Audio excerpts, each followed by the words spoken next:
Hello everyone. I think you are aware about the concept of pressure.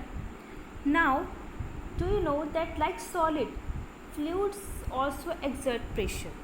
So, we will discuss liquid pressure exerted by liquid.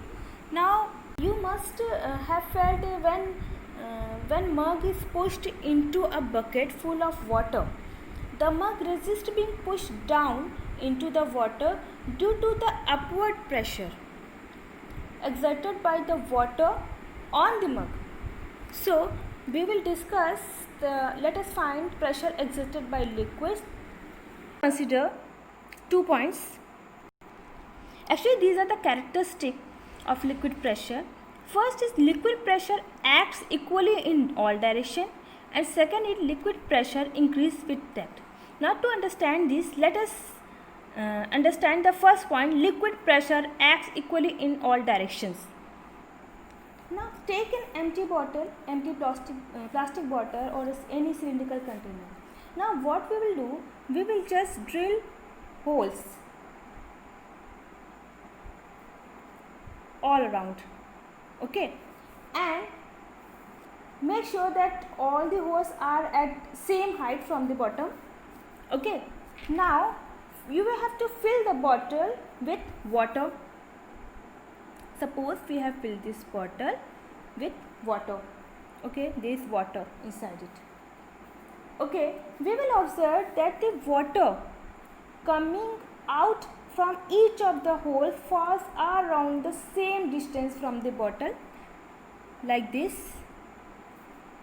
You will find out that the water coming out from it will fall at the same distance, okay.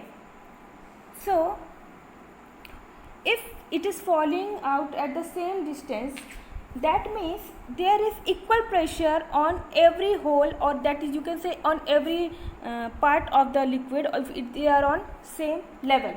So this indicates that at all points at the same level, liquid exert pressure equally in all directions.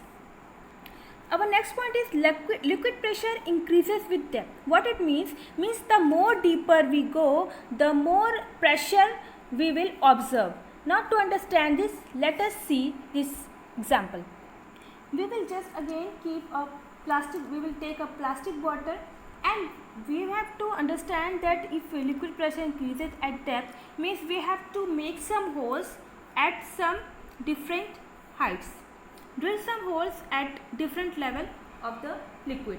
Now what we will do, we will just again fill it with water, okay. Now when we will fill it with water, we will see how water is coming from the holes, and you will notice that the water which is coming from the bottom hole is coming much faster than the others level, like this. So it comes faster, this water at the bottom, this hole from the bottom, the water coming from this will come faster because of high pressure in that part of the bottle. So this shows that liquid pressure increases with depth.